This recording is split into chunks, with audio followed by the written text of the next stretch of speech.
দেখুন, এটা তো অ্যাডমিনিস্ট্রেটিভ ব্যাপার। আমি একজন রাজনৈতিক নেতা হিসাবে তো বলতে পারি না যে কি হয়েছে, পুলিশই বলবে আপনাদেরকে কি হয়েছে। তবে মিডিয়ার মাধ্যমে যতটুকু জানতে পেরেছি যে সে নাকি পুলিশেরই অস্ত্র ছিনিয়ে নিয়ে পালানোর চেষ্টা করছিল এবং পুলিশের দিকে গুলি চালিয়েছে বা এরকম কিছু হয়েছে। আমরা এক্স্যাক্ট জানি না, প্রশাসনই বলবে আপনাদেরকে। তো স্বাভাবিকভাবে পুলিশের দিকে গুলি ছুড়লে পরে পুলিশ তো আর তার দিকে জয়নগরের মোয়া ছুড়বে না, পুলিশও গুলিই ছুড়বে। তাতেই ঘটনা ঘটেছে হয়তো। সুজন চক্রবর্তীর বিরুদ্ধে অভিযোগ হয়েছে বারুইপুর কাণ্ডে যে তিনি উস্কানিমূলক পোস্ট করছিলেন, দাঙ্গা ছড়িয়েছেন। দেখুন, এই মেয়েটির সাথে যে ঘটনা ঘটেছে, বাচ্চা মেয়েটির সাথে, সেটা অত্যন্ত গর্হিত অপরাধ। আমাদের সরকার, মাননীয় মুখ্যমন্ত্রী সঙ্গে সঙ্গে পদক্ষেপ নিয়েছেন, পরিবারের সাথে কথা বলেছেন, কোনো কিছু বাকি রাখেননি এবং উনি বলেছেন চরমতম শাস্তি দেব।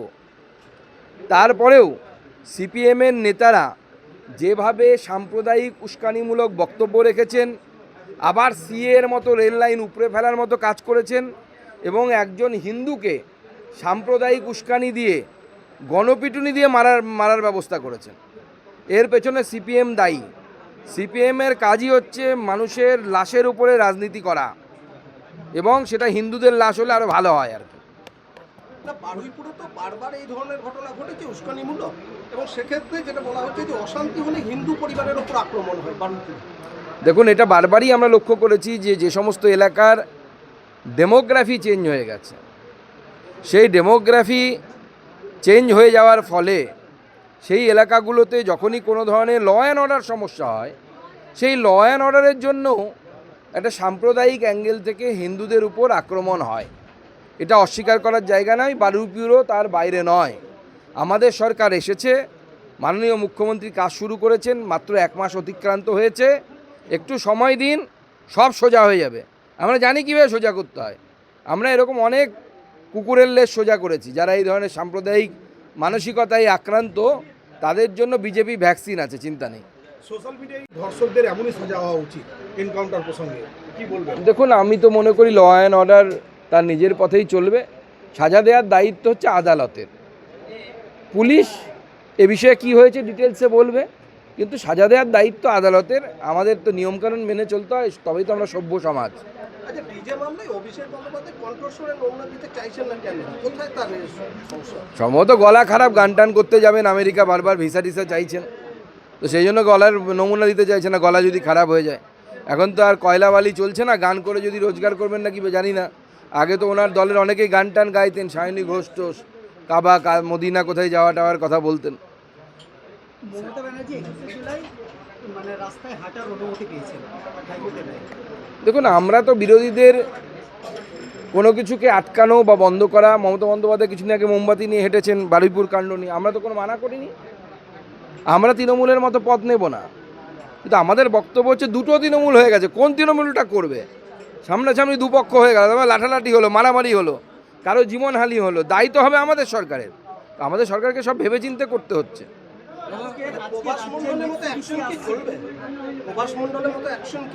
এ বিষয়ে পুলিশ বলতে পারবে, আমি বলতে পারবো। মিৎসুবিশি আজকে আসছে রাজ্যে শিল্প করবে, মুখ্যমন্ত্রীর সঙ্গে উনি বৈঠক করবেন। রাজ্যে কি শিল্পের জোয়ার আসবে? অবশ্যই আসবে। এ বিষয়ে আমি নিশ্চিত করে বলতে পারি। কিছুদিন আগে আমি আমাদের মাননীয় শিল্পমন্ত্রী তাপস রায়ের সাথে একটি প্রোগ্রামে একসাথে উপস্থিত ছিলাম। সেখানে তাপসবাবুর সাথে কথা হয়েছে। গোটা ভারতবর্ষ জুড়ে শিল্পপতিরা বাংলাতে ইনভেস্ট করার জন্য মুখিয়ে আছেন। আমার সাথেও অনেকে যোগাযোগ করছেন, তাদেরকেও আমরা চ্যানেলাইজ করে দিচ্ছি রাজ্য সরকারের সঙ্গে, এবং আমরা চাই বাংলায় শিল্প স্থাপন হোক। কারখানার সামনে ওই লাল ঝান্ডা নিয়ে কারখানা বন্ধ করে দেওয়ার ট্র্যাডিশন বাংলার শেষ হোক। বাঙালি কর্মবিমুখ এই ধরনের চিন্তাভাবনা মুছে যাক। বাংলায় আবার কলকারখানা আসুক। বাংলার শিক্ষিত বেকার যুবক প্রায় 70 লক্ষ থেকে 80 লক্ষ, যা এখনও পর্যন্ত আমাদের কাছে ডেটা, যারা রাজ্যের বাইরে কাজ করছেন, তারা রাজ্যে ফিরে এসে নিজের মায়ের পাশে থাকুক, নিজের বাবার পাশে থাকুক, নিজের পরিবারের পাশে থাকুক। আগে বিভিন্ন ইউনিভার্সিটি থেকে দেওয়া হতো, কিন্তু তৃণমূল সরকার একটি মাত্র ইউনিভার্সিটি থেকে অ্যাফিলিয়েটেড দিত।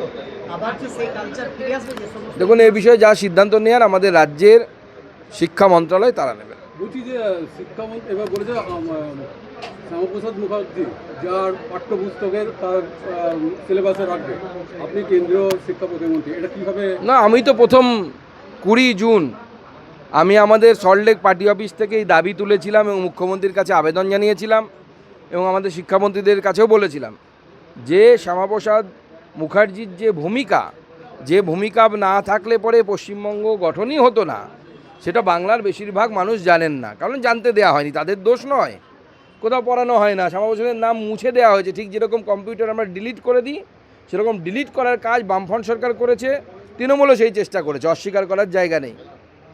আমরা চাই, আমি সেই দিনই দাবি তুলেছিলাম এবং সেই দাবি মাননীয় মুখ্যমন্ত্রী মেনেছেন, সেজন্য মাননীয় মুখ্যমন্ত্রীকে আমি আমার তরফ থেকে অসংখ্য ধন্যবাদ জানাই। এই যে সিপিএমের লায়েক আলী ঘন্টন, এরা যে বারবার বিচ্ছিন্নতাবাদী উস্কানি দিচ্ছিল, এদের কি হওয়া উচিত? যখন এই লায়েক আলীরা তৃণমূলে থাকুক বা সিপিএমে থাকুক, যেখানেই থাকুক না কেন, ওইটাই করবে। এদের কাজই হচ্ছে এটা, সাম্প্রদায়িক উত্তেজনা তৈরি করা, করে হিন্দুদের উপর আক্রমণ করা। এই যে জিহাদি মানসিকতা, এরা মাঝে মাঝে কখনো সিপিএমের বোরখার তলে লুকোয়, কখনো তৃণমূলের বোরখার তলে লুকোয়, কিন্তু এই যে এজেন্ডা ফিক্স থাকে, সেটা হচ্ছে দারুল হার্ব থেকে দারুল ইসলাম করতে হবে। দুদিন আগে শতাব্দীরা এখানে এসে বলেছে আমি দিদির সঙ্গে আছি, দিদিকে ভালোবাসি, অথচ তারা এনসিপিআই যোগ দিয়েছে এবং এনডিএকে সমর্থন। কি বলবেন? একটা